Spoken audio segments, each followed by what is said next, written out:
So I am Trina Jo Bradley. My husband and I ranch in northern Montana on the Rocky Mountain front. And I am the executive director of the Rocky Mountain Front Ranchlands Group, which was formed in 2021 to better help producers on the front have a voice when it comes to policy and decisions that are being made for us. The Rocky Mountain Front Ranchlands Group serves the area on the Rocky Mountain Front from basically the Canadian line through and including the Blackfeet Reservation, south to about Wolf Creek, south of Augusta, and west to about that I-15 line, if you're familiar with Montana.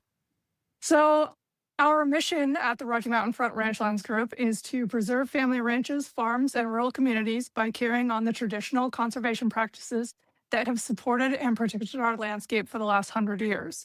We support profitable ranching, farming, and other traditional livelihoods to sustain the open space nature of our land for generations to come to benefit both agricultural producers and Montana's numerous wildlife species.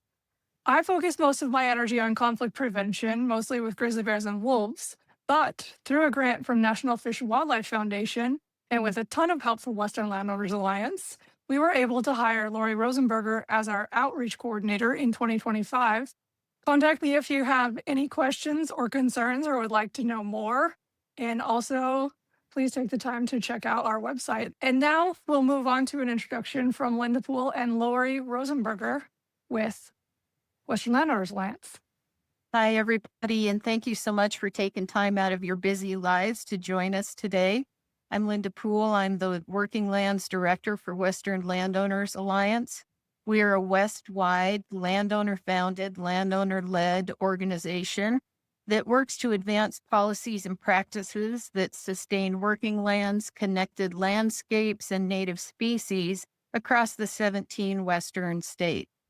We have several main focal areas that we work on behalf of landowners, and one of them is Western Water. That's one of the reasons that we are supporting the Rocky Mountain Front Ranchlands Group through this grant from the National Fish and Wildlife Foundation. We were able to contract with Montana Conservation Board to help us all understand more about how we can bring water back to the land.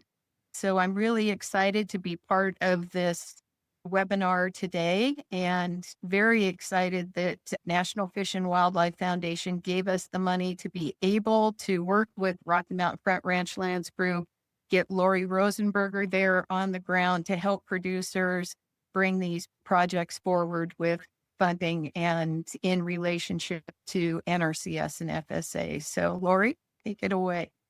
Hello, I'm Lori Rosenberger. I am the Rocky Mountain Front Resource Coordinator. I am hired by Western Landowners Alliance, and I work directly under Trina Bradley at Rocky Mountain Front Ranchlands Group. I am here to help producers connect with programs that are available to them, to help them find funding, to do management plans. I'm open to anybody who is looking to do a management plan. My contact info is on the screen. And I'm looking forward to having contact with some more people. I am back. So you can stop sharing my slides now, Danny. And I will give you a quick intro to our speakers today. We're going to kick things off with Shelby and then Autumn and then Chris, and I will just let them introduce themselves as they start talking. So Shelby, take it away. Wonderful. Thank you. And I will turn on my camera for now. And again, if I have any issues with advancing slides or anything, let me know and we can readjust because of all the weather we're having in Montana. But yeah, thank you again for WLA and everyone who put on this meeting. It's really exciting to be on and talk to everybody today. My name is Shelby Weigand. I'm the Riparian Connectivity Manager with the National Wildlife Federation. I do restoration projects mostly in Montana, but I do go outside of those boundaries. I work in Wyoming a little bit and have worked in Oregon, Eastern Oregon previously, doing mostly stream restoration projects across land ownership boundaries, recognizing that water doesn't end at fence lines. And so neither should we when we're talking about water conservation and watershed resiliency on working lands.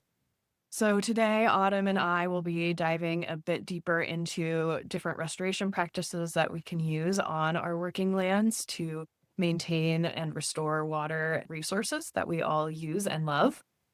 Let's think about this a little bit more and do a bit of a thought experiment together.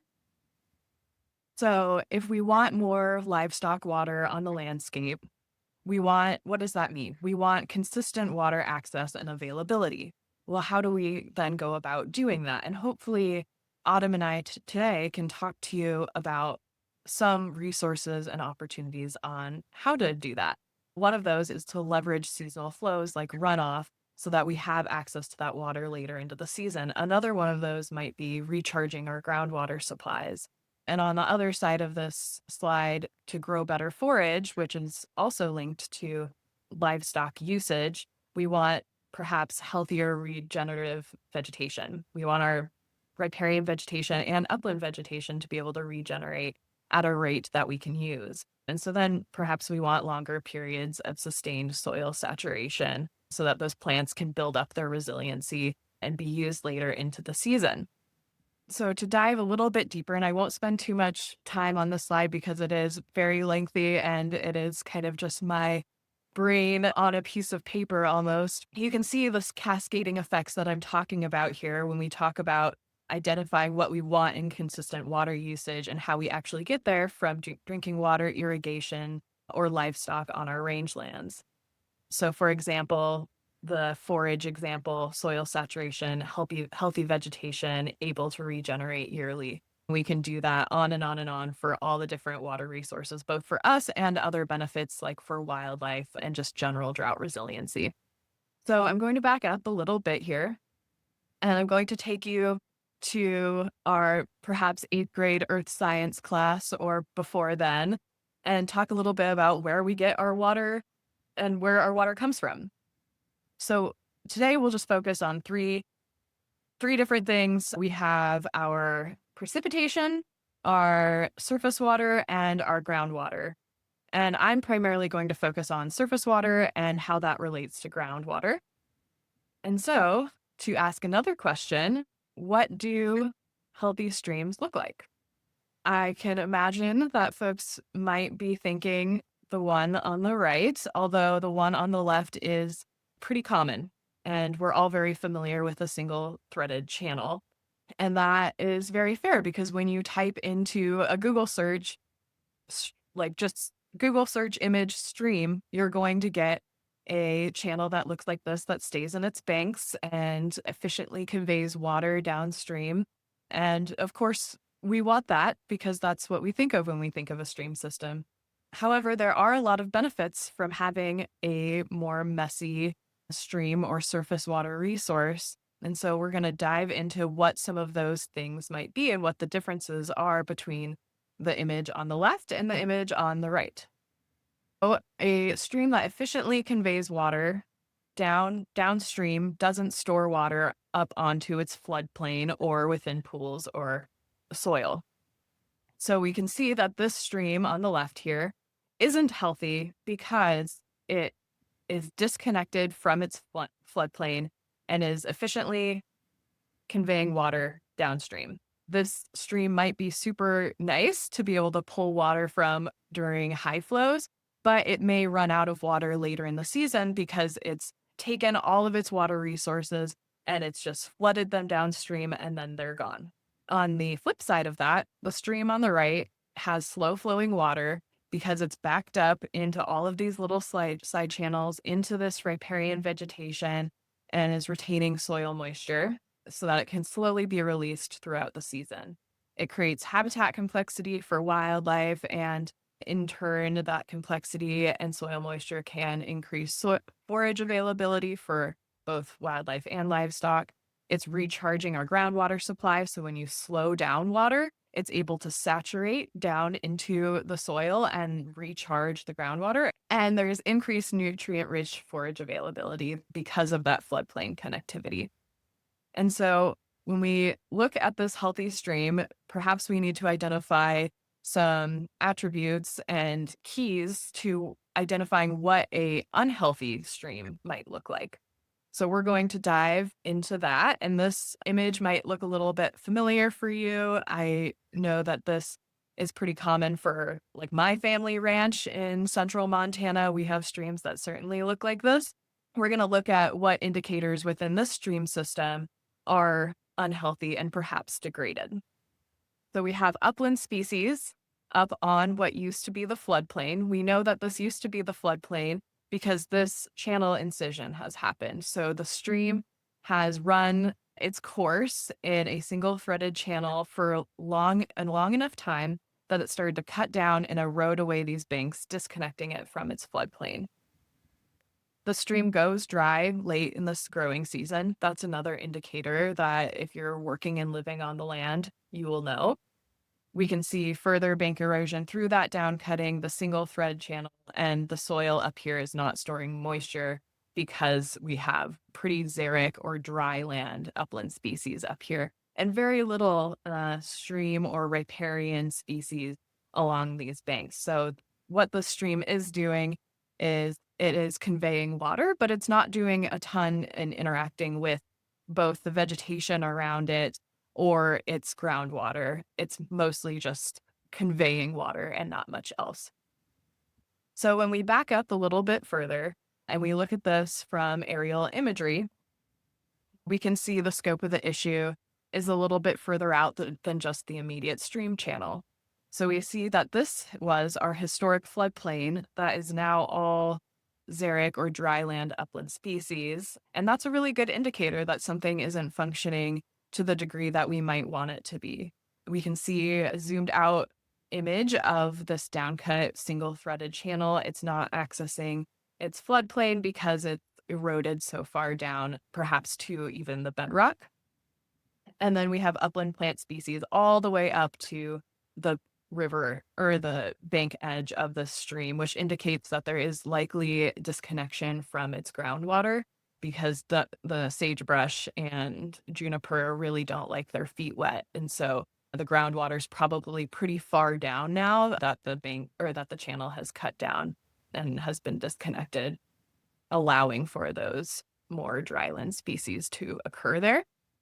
And so to put this into some terms of what that looks like over an entire year when we have a downcut channel that is single threaded or a degraded stream channel, we can look at this blue line here, and that is the degraded stream channel in a hydrograph form.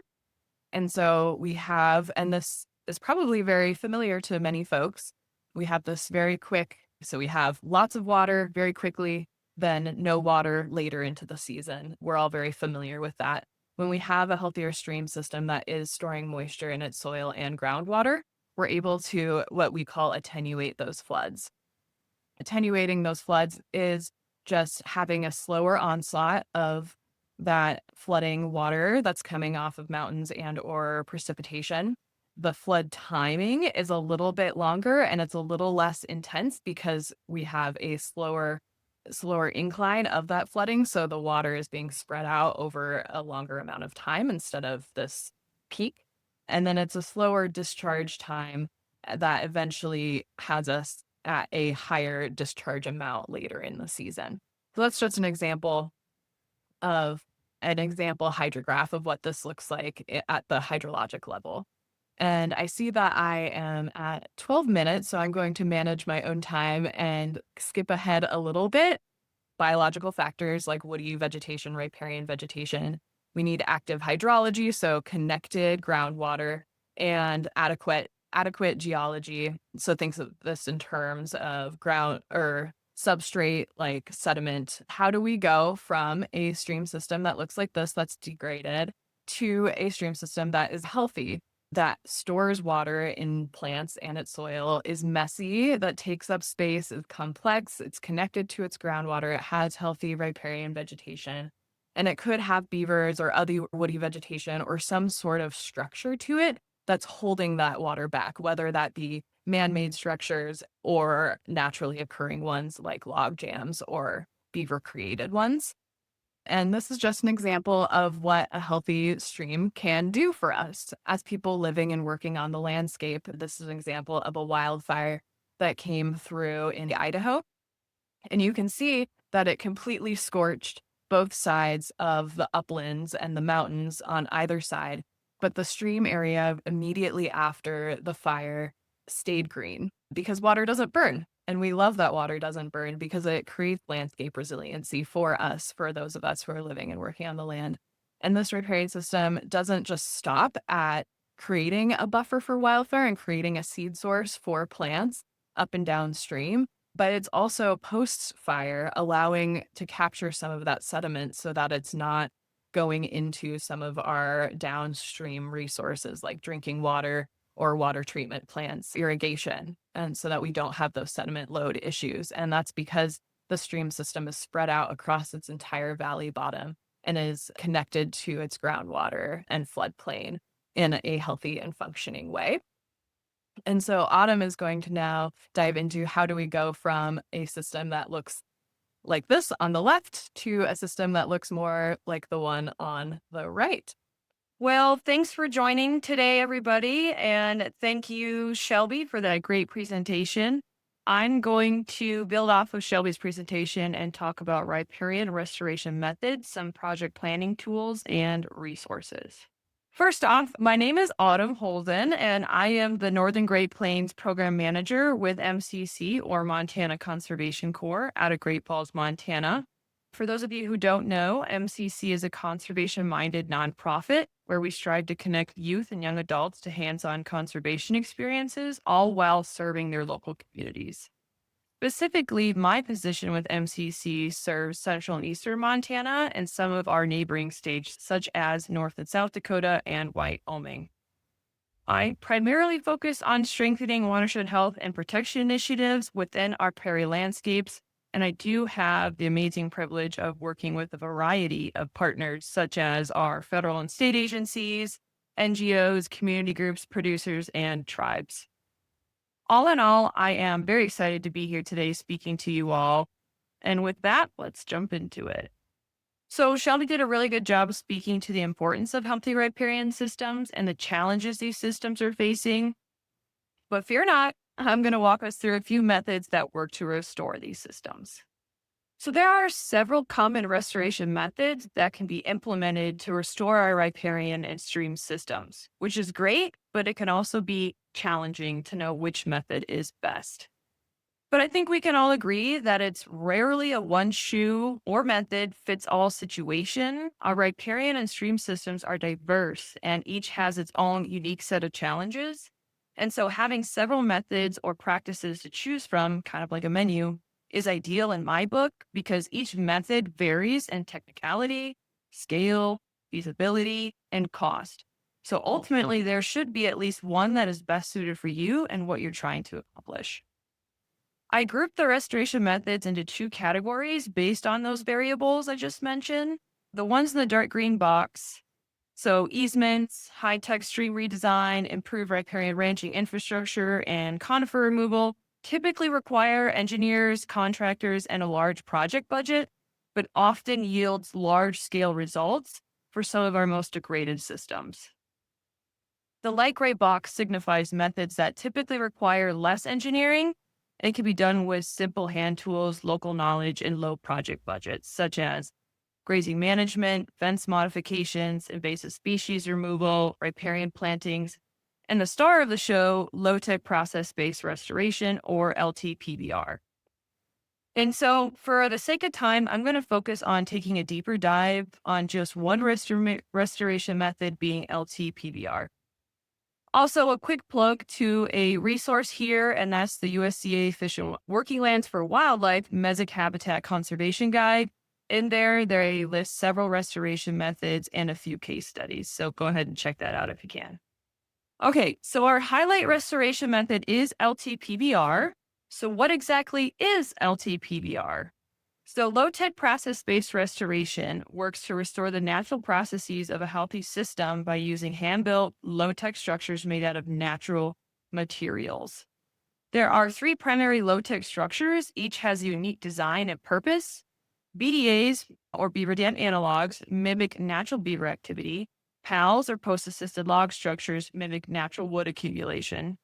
Zeedyks are really just rock structures named after a guy called Bill Zeedyk.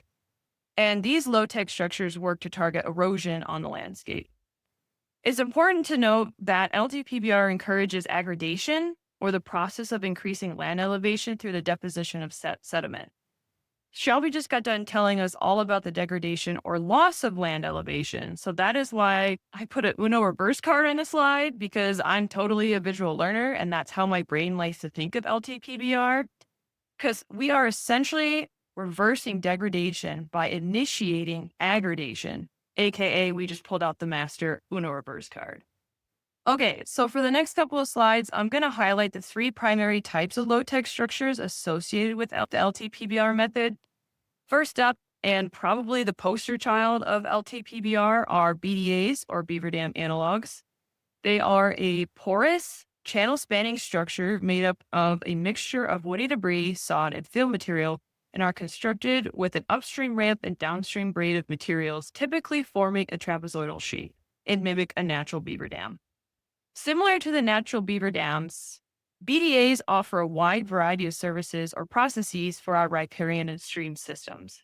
BDAs work to slow the flow of water, which helps to create pools and initiate sedimentation, therefore kickstarting the aggradation process. Then BDAs can be placed in narrow or incised streams and help push the water up and out into the floodplain, which over time can alter the geomorphic processes and widen a stream channel, making it much more conducive to the volume of water that it carries. BDAs can be strategically placed in a system to pool and flood water in historic old oxbows and disconnected channels, therefore creating a more connected and resilient system. Next up for the LTPBR structures are post-assisted lock structures, or PALs, and they are made up of woody materials of various sizes anchored together with untreated wood, wooded posts in an angular fashion. And these mimic natural wood accumulations in systems. PALs are mostly used as a hydrologic influence, meaning they can help alter the movement and energy of flow. The type of hydrologic influence that they have is based on how they are placed within a system. So for example, you can strategically place a PALs on the inside of a bank to induce more meandering. You can make a channel spanning PALs to serve as an energy break in a flashy system. You can place a PALs mid-channel to manipulate the flow to widen and deepen a channel, making it more complex. Last up are Zeedyk structures, or rock structures that are designed in various patterns to decrease erosion, capture, and spread out water. There are many different types of Zeedyk structures, each with its own targeted purpose. To list a few, the left picture represents a Zuni bowl, which is an in-channel head-cut control structure composed of rock-lined step balls and plunge pools. Zuni bowls help to prevent head cuts from continuing to migrate upstream. Middle picture is a rock rundown, which is another head cut control structure where the face of the head cut has been laid back to a stable angle, typically about a 3-to-1 slope. I like to use these structures if I notice the beginnings of a head cut. The last picture on the right represents a one-rock dam, which is a low-grade control structure built with a single layer of rock on the bed of the channel. These are often easier to build than BDAs, in my opinion, in flat ephemeral draws, but only if you have rock available. Another resource to plug here is Bill Zeedyk himself and the book that he wrote, Let the Water Do the Work. And then also Cuvera Coalition has a really good erosion control field guide laying out many different Zeedyk structure designs. Okay, so I wanted to end this segment talking about where you can typically apply the LTPBR method. And in my opinion, and based off of my experiences, you can utilize LTPBR in most systems. For example, beaver habitat and suitability is not a requirement for LTPBR projects. You can build BDAs in various systems where there might never be beaver and still mimic the benefits that natural dams provide. So in a sense, what water is flowing through, no matter if it's only during high runoff events, can still be slowed down and retained. So here's just a couple examples of BDAs built in ephemeral, intermittent, and perennial systems. I will note that there are some limitations to LTPBR. Typically, LTPBR is not utilized in large perennial systems expanding beyond 15 feet. And if a system is too far degraded, then a channel redesign or more high-tech measures need to be put in place. But overall, what I love most about LTPBR is that it is adaptable. It can help address a multitude of impairments and can be applied in V-shaped valley mountain streams and U-shaped prairie streams. So here's just a fun map showcasing the diversity of our projects all across the state. Another resource I'll plug for LTPBR is the Riverscapes Consortium through Utah State University, and that's a low-tech process-based restoration of riverscapes design manual. Okay, let's transition into talking about project planning tools. Now, I will take a second to say that this segment is mostly based on my experiences and point of view as a project planner. And I think there are many ways to plan a project, but I will share what has worked for me. So typically, my first step when taking on a project is defining the problem. I am a firm believer that we can't rush into finding a solution until we have thought through and properly defined our problem. So it's important that you spend the time identifying the types of impairments you are seeing across the riverscape. So you can conduct this in a few ways. The first being the good old-fashioned and time-consuming way of boots on the ground. And you can couple that with asking the landowner for historic photos and/or looking up old maps. You can also utilize handy online tools such as StreamStats and QRIS. But keep in mind, when we're out there, we're looking to identify impairments such as head cuts on the landscape, incised channels, disconnected floodplains, all the nasty stuff. Also, it's worth noting if there's been a species or habitat loss over time. After the impairments or problems are captured, next we can start brainstorming our goals. And these are a set of questions that help me formulate or kickstart that process. So I'm asking questions like, what kind of changes do you want to see in the landscape? Who and what can be impacted by this working goal? And is this a long-term or short-term goal? And this is really where you start to tease out feasibility for getting a project on the ground. Here are a few examples of project goals I have come across. So reconnect floodplains, improve water quality and quantity, decrease erosion, enhance fish and wildlife habitat, increase riparian plant production.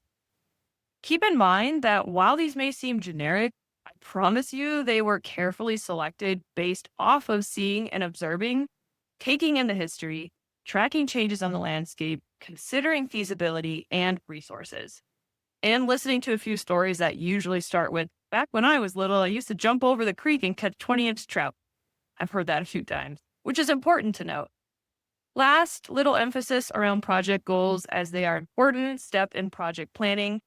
Projects can have a lot of moving parts, as I'm sure we're all aware of, and setting goals can help guide communications with project participants, such as the landowners, funders, planners, work crews, and surveyors. Additionally, project goals can assist with problem solving and on-the-fly decision-making. I can't tell you how many times while we've been out in the field, middle of nowhere, no cell service, we've been relying on those project goals to help us make those on-the-fly decisions when we're trying to get through a project. Moving on, now that the problems have been identified and our goals have been set, this is when I like to move into considering project scale. And if you are looking to implement an LTPBR project, I encourage a large-scale approach. Because if we are hoping to restore a system's natural processes, it doesn't just happen within a 20-yard radius. We have to expand beyond that to think riverscape design and function. Understanding how a system operates and is manipulated is key to the process and success of LTPBR projects. The LTPBR approach forces us to automatically think on a large scale. This usually equates to a 3 to 5 year project over a half-mile stream or more. Not to worry, though, this is still very achievable through establishing project reaches, as you can see on the photo there on the left. And each reach can be tackled with its own building and maintenance plan, which helps with planning out the budget, materials, and labor needs. I want to take a second and shout out the importance of planning maintenance into our projects. Hardly any riparian and stream restoration method is one and done. These systems are messy and complex for a reason, and therefore restoration projects should be managed with maintenance in mind or they might fail. Here are a few examples of why it's key. It's common that BDAs can have blowouts in certain spots, and that's honestly what keeps beavers so busy on natural streams. They're constantly plugging up holes. So in our case, if left unchecked, these blowouts could concentrate flow to one spot and start causing unwanted downcutting. Also, structures can get gunked up, and this is what I like to call spring cleaning. We'll go to our structures every spring and and degunk them. All right, I'm wrapping up here, I promise. So last little tidbit here with project planning is just keep in mind that some of these projects might require permits from your local regulatory agency.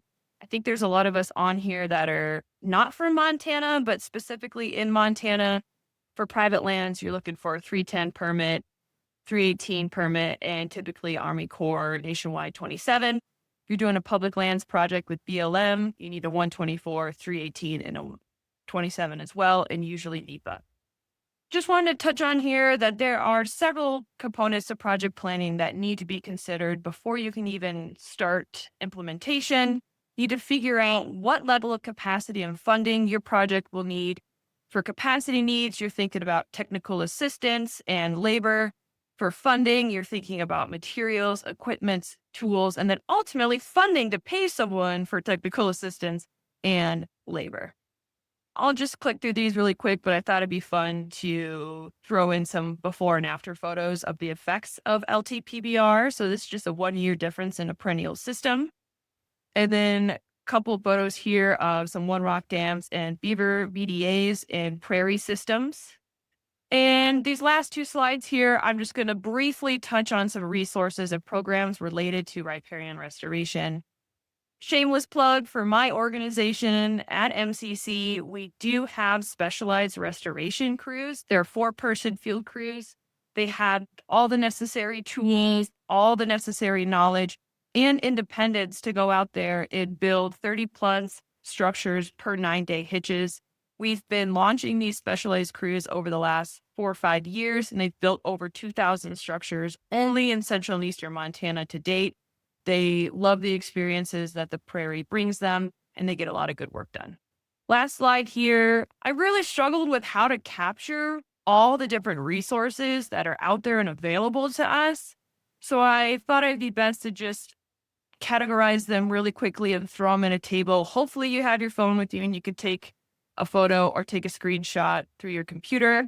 If you need help with coordination, technical assistance, funding, implementation, research, and outreach, and just general landowner support, here's a short list of Montana-based organizations that can help you out. But the bottom line is, I would suggest starting a conversation with any group or agency that you already have a working relationship with and see if they have a program that can assist with the restoration method you are looking to achieve. If they don't, I'm sure they can point you in the right direction. Okay. That is all I have. Thank you very much. Looks good. Great. Hello, I am Chris King. We ranch near Winnett, and I'm a part of the Winnett ACES, which stands for Agriculture Community Enhancement and Sustainability.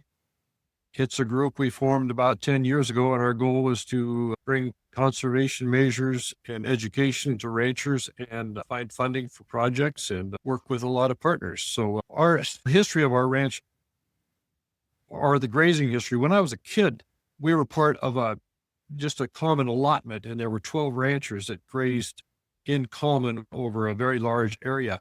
And there wasn't a lot of water development, and mostly reservoirs. One of the largest was Yellow Water Dam, which is on the south part of our place. So at the end of a dry summer, it was just season-long grazing. So by the end of the summer, any area near Yellow Water Lake was really hammered. And unfortunately, a lot of that was the land that we were contributing to the district. In the late 60s, my father approached the BLM about doing a rest rotation system, and they were eager to work with him, and we developed a rest rotation system, which we immediately thought we could see real benefits from, because you're controlling how long the cattle are on a particular piece of land, and then also how long it gets to rest, of course. We've continued to try to develop that system, and it's kind of morphed into a more of a deferred rotational system now. Same concept, though. We're just trying to shorten the amount of time that the plants are actually grazed and lengthen the amount of time that they get rest. We've also tried to develop a lot more water. One thing has been the oil companies. For some reason, they keep thinking there might be oil here. And when they come, they drill a well. They don't hit oil, but they do hit water, and they will give us the holes because then they don't have to plug it, and we can have the well for the cost of the casing. So most of our stock water and even our house water is from oil test wells. Monitoring, and we've done monitoring for quite a few years, because even though we firmly believe that we can see, dramatic improvements in our rangeland compared to what it was, before we instituted the grazing management that we have. You can't really say that for sure unless you're collecting data and have something, some real numbers that you can look at. In more recent years, we're also adding soil sampling and water infiltration tests and such, so that we have just a better record of what's here and whether or not our grazing management is impacting it. Hopefully we've continued to see a positive trend, but if our monitoring shows that things aren't going the right direction, then we need to change what we're doing and figure out why. Also, we're going through a transition. We have 2 kids, so we're separating the ranch into kind of 2 enterprises, and our daughter and son-in-law will continue the deferred rotation system, at least for now, on the part of the ranch they're going to be operating on.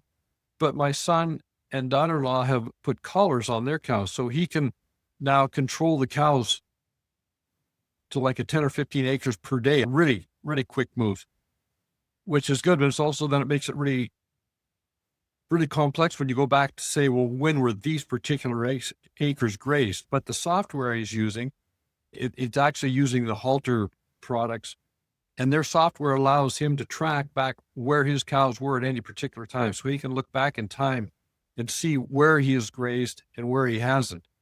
The grass rotation or the managed grazing allows us to always be leaving grass behind, whereas it used to be, pretty well grazed out by the end of the summer. So you're always, in the spring, you're always turning into a pasture that's been rested previously. So the drought resiliency is really, really enhanced, because you always know that at the end of the year, you can look back and say, hey, there's still grass out there, and so you're going to start the next year with at least something out there and base your decisions then on how things are looking at that time. Monitoring, again, I'll say it's really important to monitor things so you can see what you've got.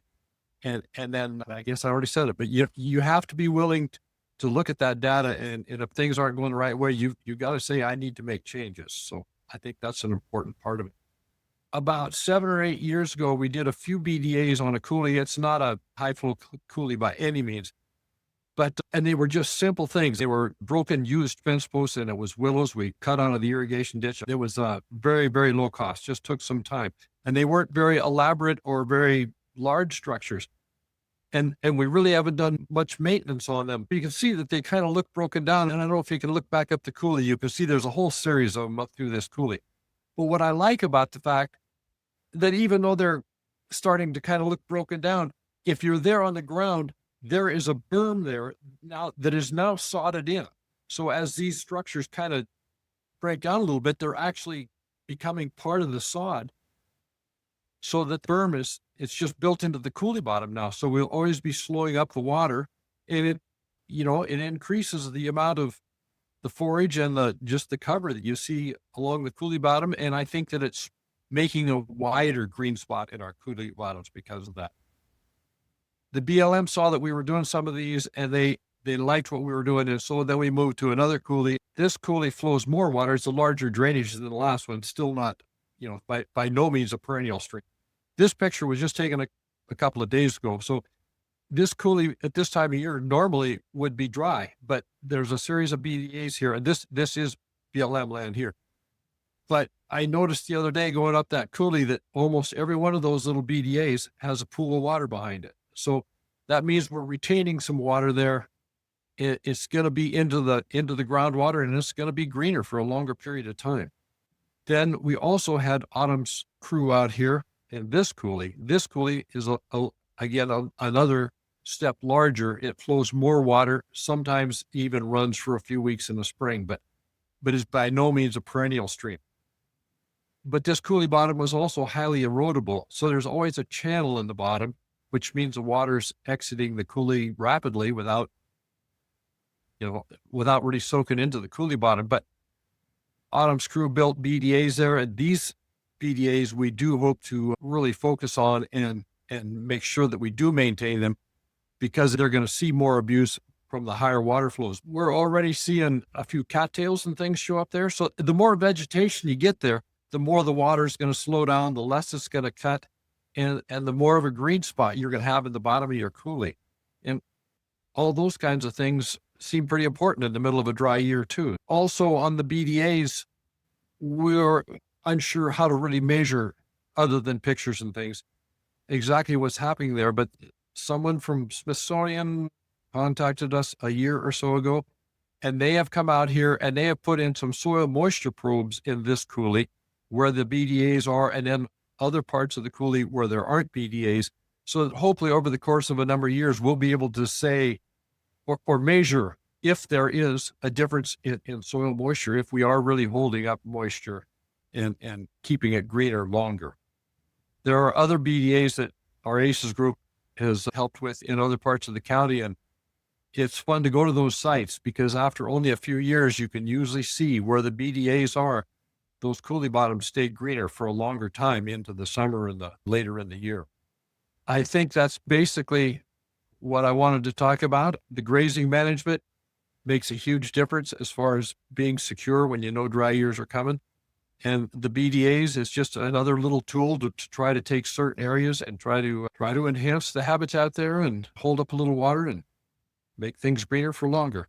This picture right here, it was obviously taken on a very good year.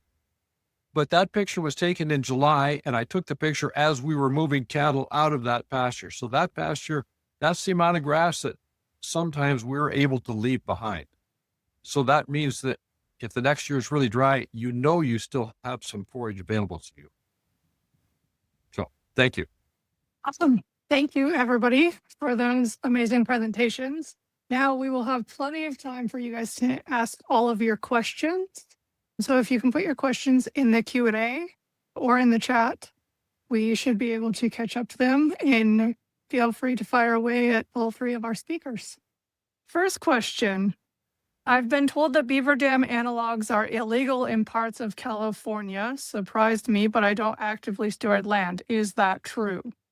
Does anyone know the answer to that? So WLA, a year and a half, 2 years ago, did a webinar on legal issues. Can you do this? What type of permits do you need? How do you talk with your neighbors? And I posted that link in the chat. It's on WLA's. You can get there in our YouTube channel. It does vary from state to state. Our Western Water team looked into this in Colorado. And I spent a couple years working in Colorado and was dismayed to find out that some of the people felt that beavers would need a water right, or people who are emulating beavers would need to apply for a new water right if you were going to be doing LTPBR. In Montana, here where I'm at, it depends upon how much water you're holding back and whether that is a permeable versus a solid structure. It varies from place to place, and a good place to start getting your questions answered is going to be your local conservation district. They're so helpful with all this work that we do, and they're the ones, at least here in Montana, that can help you if you need a certain level of permit. Don't let it intimidate you from looking into this to think if there might be a legal issue, because usually it's, so long as you're not building a real dam and you're not in a stream mucking around and hurting water quality while you're building it, there's usually a way to get it done. Linda, if I could add to, in Montana specifically, DNRC, the Department of Natural Resource and Conservation, have a document out there that it's like a landowner's guide to stream restoration work for water rights. And it specifically states that as long as beaver dam analogues are built appropriately, they're porous, made out of natural materials, that they will not impose on water rights. I always keep that document in my back pocket. It's handy for sure. It's a good question. I would second what Linda was saying. Consult with your local conservation district because they will certainly be able to tell you what permits you need to do and what rules you will have to comply with. And on our local conservation district is promoting BDAs and helping people find the resources to get them done. I was just going to say, I would definitely recommend not as like a private landowner going through the permitting process on your own, because even for us practitioners, it's challenging who do it often. And so leaning into local resources with people who have gone through the permitting process many times, I would highly recommend would be really helpful. And they can help you with plans and designs and looking at some of the online data sets to really make a robust project for your site or land. I was just going to add, in Montana, 310s without a doubt are needed for perennial systems, but where the gray area can sit is intermittent systems, so seasonal flowing streams. I always just go right to the conservation district if I just have that question mark, because like Chris and Linda are saying, they will let you know one way or another. It needs 310 or it does not. So if you're ever hesitant, I do encourage just having those conversations regardless. Okay, next question. Tom says, our ranch gets less than 8 inches a year. We have been very active with LTPBR projects and it has greatly helped. There is discussion in our region about pulling water out of the river in winter and spilling it to try and hold additional water in the basin for the following year. What are your thoughts and the science on winter recharge versus these kinds of LTPBR works? Take a stab. I am not an expert in winter recharge and I have not done it. I would say they're both probably really great tools. Perhaps both of them could be used obviously different times, but I bet that would be a question for a conservation district person who has experience in that or could point you in the direction of a person who has experience with that. We'll move on to the next question from Matt. Do you have any recommendations for an insurance company or underwriter that will provide general liability and professional liability coverage for ecological restoration businesses that uses LTPBR and other low-tech land management tools? I would reach out to Anna Branch Solutions. They're kind of the big low tech, and I can stick a name in the chat if you need like an email address, but they're kind of like the big low tech company. Perfect. If you could put that in the chat, that would be great. Okay, next question from Brenna. A question for Chris. Would you like to see beaver move into the BDAs to maintain them? Curious about your thoughts on having them on the property. Well, we do have beaver in the main creek through the ranch, and I get along with the beaver, except every once in a while they plug up my headgate when I'm trying to irrigate, and I don't like it if they try to cut down trees in my yard. We don't have a lot of trees around here, so, sometimes I have a bit of a standoff with the beavers. I think it would be great if they would move into the BDAs we've constructed. Unfortunately, those coulees, particularly that real basic one that I talked about first, there's simply not enough flow there. And even if you had a beaver dam in the coulee, it would be dried up by midsummer. And the other coulee that has more water showing in it, I still just don't think it's quite enough to actually support beaver. And I'm not sure if they would find the food sources they would need there. There's very little woody stuff there. Maybe over time, will we get willows established there? And maybe they'd like the willows, but I don't know if the willows would last long if beaver moved in. So I'm okay with the beaver, but I don't think they'll move into these drier coulees. I just don't think there's enough there for them. That's a great segue into me just very briefly plugging that there are human beaver conflict resolution programs available. So if you do have beavers on your land and you want them to stay there, there are options available for private landowners that have cost share associated with them to pay for, like, if a beaver is plugging a culvert. Specifically, I help run a program in Montana, but there are programs outside of Montana as well where we'll put a fence around the culvert so the beaver can't plug it any longer. Or if, they're cutting down your favorite stand of cottonwoods, we do fencing around cottonwoods. Or if it's flooding your barn, we'll put a pipe through the dam. And it's like kind of the cost benefit of, you want beaver in some places of your property, but we can't control where they're building dams. We can kind of work around that a little bit. Okay, next question from Julie. How would this work if you are in a closed basin and water rights are an issue if you are impounding water? What we're doing, we're not really impounding water. We're just sort of slowing it up. So I don't really think, I'm assuming it just doesn't quite apply to me. So Yeah, I think there's a bigger piece in here, and Brenna had a question that was in the chat around it, and it's really understanding how beaver dam analogs affect downstream flows. Are you stealing water from the neighbors if you build these things, or are you changing the hydrograph in a way that's actually beneficial to the neighbors in the long run?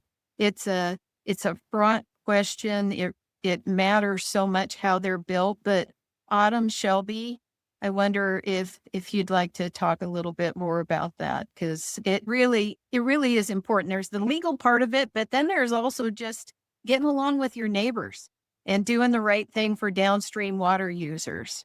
It's not if, it's when the water gets down there. And so I always think of riparian areas like they're this huge functioning system with many different moving parts of it, and including soil and soil moisture that's retained and then slowly released out of time. And I like to think of it as a sponge. So if you have a stream system that's efficiently flowing water during runoff, that's you just squeezing out the sponge and then it's dried out.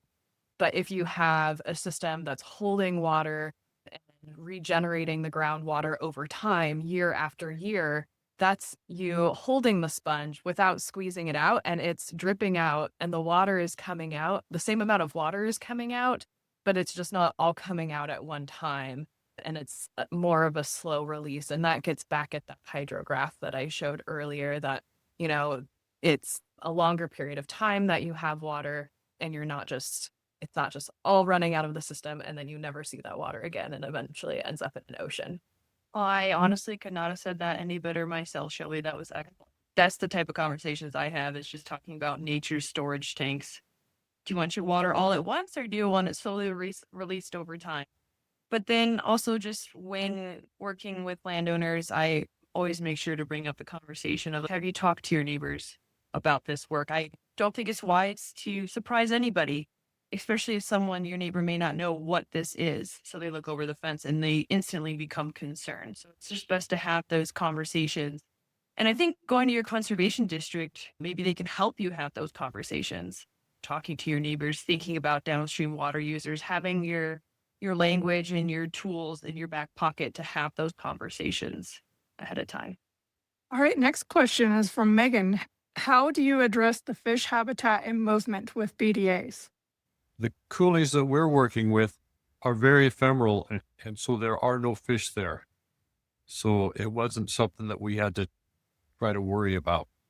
Yeah, that's a question we get a lot. And the answer is always it depends, because it depends on what type of system it is, if it's ephemeral or intermittent or perennial. And also, if it is perennial and has fish in it, what type of fish species are in it. A lot of fish species in the West have co-evolved with some degree of beaver damming activity within their life cycle. That said, and I put this in the chat too, but species like bull trout, for example, are an ESA listed species. And because their populations are so low, we generally don't do low-tech restoration on bull trout fishery streams, because any sort of stream alteration could change the population to a degree of no return, just because they're so sensitive right now. But species like salmon, for example, we do have scientific evidence to suggest that they co-evolved with beaver. Salmon can jump, and there's an old saying that beavers taught salmon to jump. It's a complicated issue, and it depends on the fish species that's present.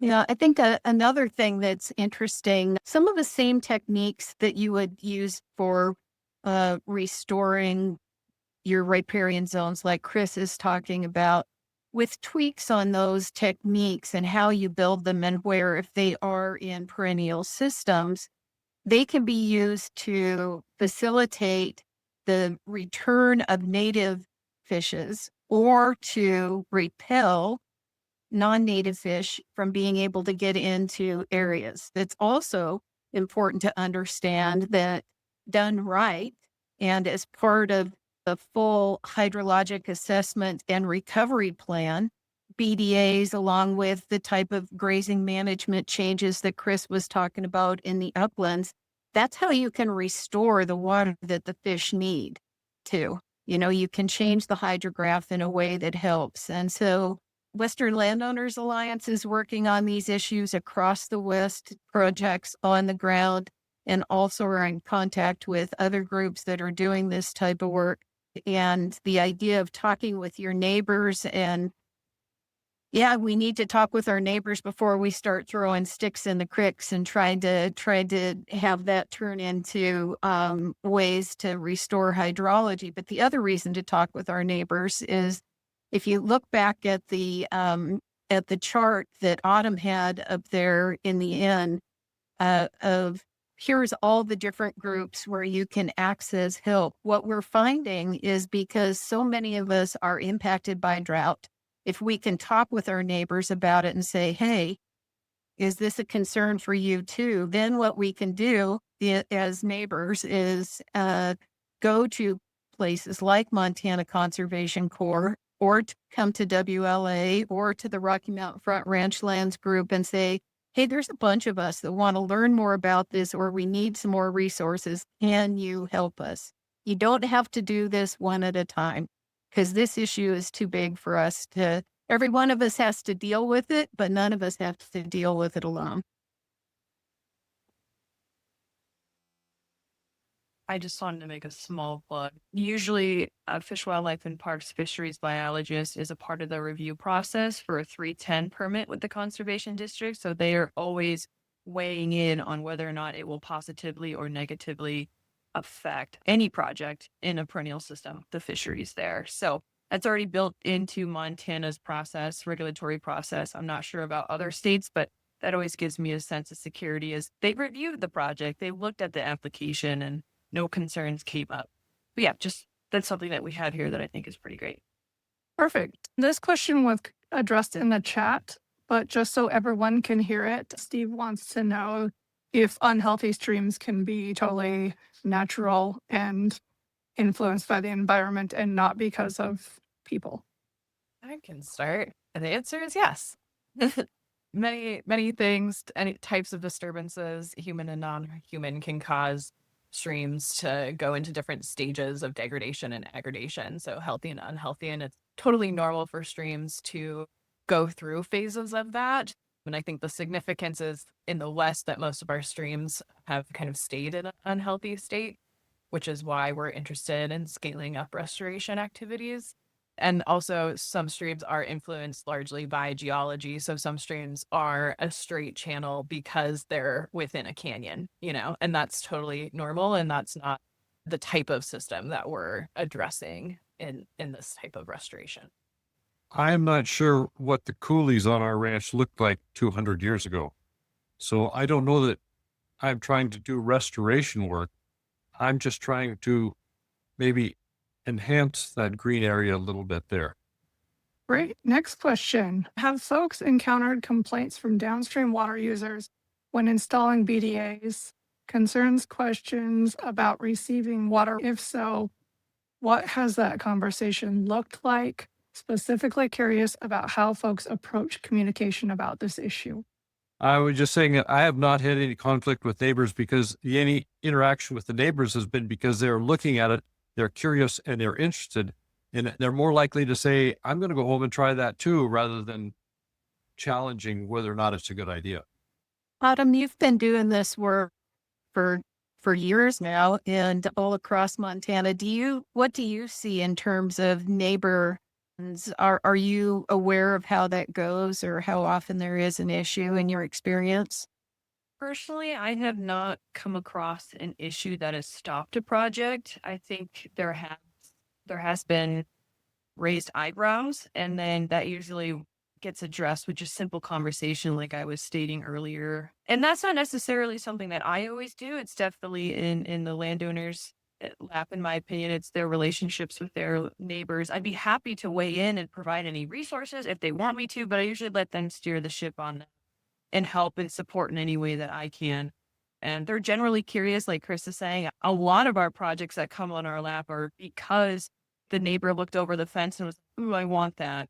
So I think it's more positive than it is negative a lot of the times. Yeah, I personally haven't seen anything that has derailed a project because there's that big of a concern. But I will say, worst case scenario, and I always have this in my back pocket too, I tell landowners, if something happens, if you need to put a crossing in so you can't have this flooding in this area anymore, for whatever reason, they're made out of natural materials. They're meant to break down. You can always take the structure. It's not permanent. So if it becomes an issue, we can take it out. Okay, Jessica would like to know, are there examples of doing LTPBRs on larger creeks? There was a mention of width restriction. Is it because of permitting or capabilities of these tools? I just look at what the beavers do. And typically beavers don't build on like the Missouri River or the Yellowstone. Typically they're in the tributaries. I've always been taught to start higher up in the watershed with addressing impairments and then working your way down, because that ultimately will funnel down to those larger water bodies and end up through indirect ways positively affecting them. So we typically work higher up in the watershed for that reason. We're not beavers. We can't be out there all the time. So it's worth our time and energy and resources to focus more on those higher up tributaries. But I'd say we have worked in a system that is about 10 feet in length and width on average. And we've been met with a few challenges, but we're making our way. Thankfully, beavers came and adopted our structures on that project. So that was, thank you so much. But we were willing to give it a go. And I was actually challenged once, like, hey, there are beavers in this larger system. You may not be able to build a full-blown beaver dam analog, but if you just line the stream with a post line, well, will the beavers use that as an anchor and start building on it? So can we just encourage them to migrate in areas where they aren't typically by just providing low-hanging fruit opportunities, such as putting a post line in and then leaving it up to them to take it from there? So yeah, that's kind of my experience with working in bigger systems. Definitely is challenging. So we try and stay 10 to 15 feet under. Yeah, and I'd just add to that, in bigger systems, if you are doing any sort of low tech work, it's usually not a full on beaver dam analog that's channel spanning. You're usually in those bigger systems adding woody debris in a system that's lost its woody debris for whatever reason. That's the post assisted log structures that Autumn mentioned. Great. I am out of questions in the chat and the Q&A. So does anyone have any last minute things they would like to know about? I do. For the people who are here in Montana, you gave all these ways where people can find help and support. But Autumn, if they wanted to work with you, is there a way to do that? What's the procedure to apply? Yeah, so through my position, I'm 100% grant funded, so that allows myself and a coordinator that works underneath me to supply technical assistance to planning and managing riparian restoration projects. So I think someone here mentioned reach out to us as practitioners to help write permits. That's a lot of what I do for landowners sometimes, is like just help them address hurdles through that technical assistance. So you can get a hold of me via email or phone call, and my help is free. It's just limited. I can't help everyone, but I could definitely send you resources, help provide language for permits, come out on a site visit and walk your stream and talk about ideally what types of structures and where. Great. Thank you, everyone, for coming. Thank you again to our speakers. We do have one more webinar coming up on April 9th, Grazing Strategies for Drought. So that should be another good one. And then Western Landowners Alliance tentatively has a webinar scheduled for Thursday, April 23rd, about the NRCS Regenerative Ag Pilot Program. And you can find information about both of those webinars at